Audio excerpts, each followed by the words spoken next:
আসসালামু আলাইকুম বন্ধুরা, আশা করি আপনারা সকলে ভালো আছেন। এই ভিডিওটিতে আমি দেখানোর চেষ্টা করেছি পুরাতন টায়ারকে নতুন টায়ারে কিভাবে রূপান্তর করা সম্ভব।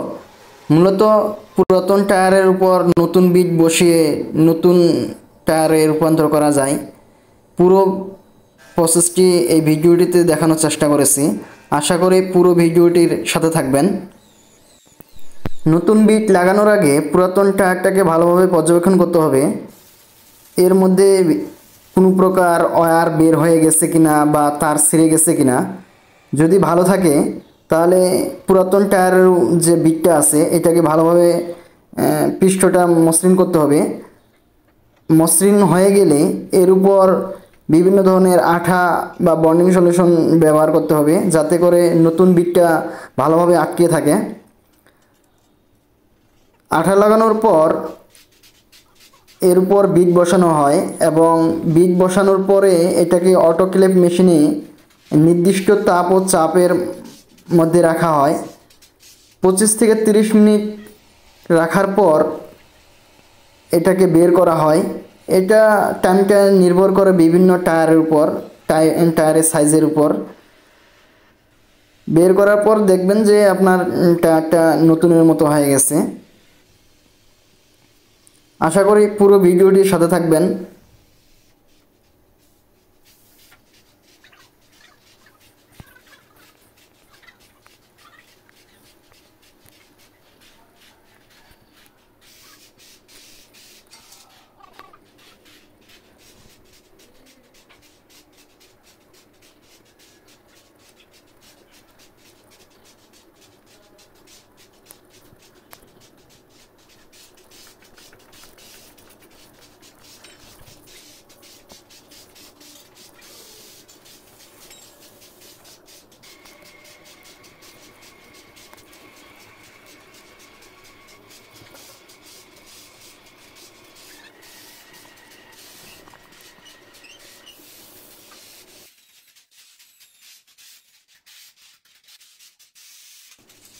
বন্ধুরা দেখতে পাচ্ছেন অটোক্লেভ মেশিনের দেওয়ার পর নতুন টায়ারে রূপান্তর হয়ে গেছে।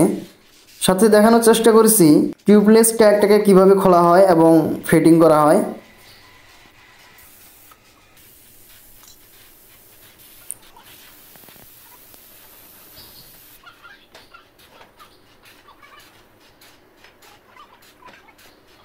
এরকম নিত্য নতুন ভিডিও পেতে আমার চ্যানেলটিকে সাবস্ক্রাইব করুন, লাইক কমেন্ট শেয়ার করে আপনার বন্ধুদেরকে দেখার সুযোগ করে দেন।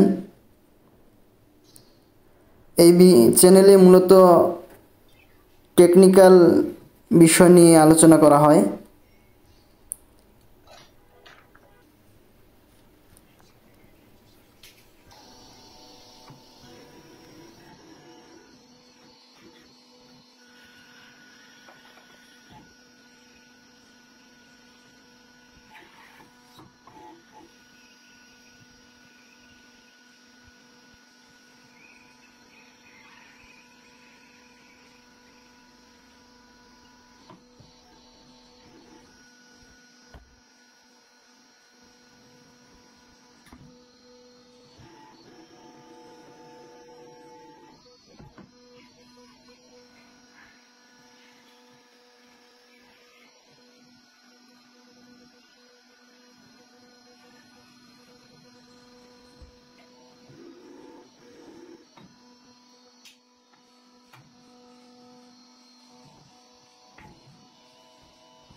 বন্ধুরা, আপনারা আমার চ্যানেলটিকে অবশ্যই লাইক ও সাবস্ক্রাইব করবেন।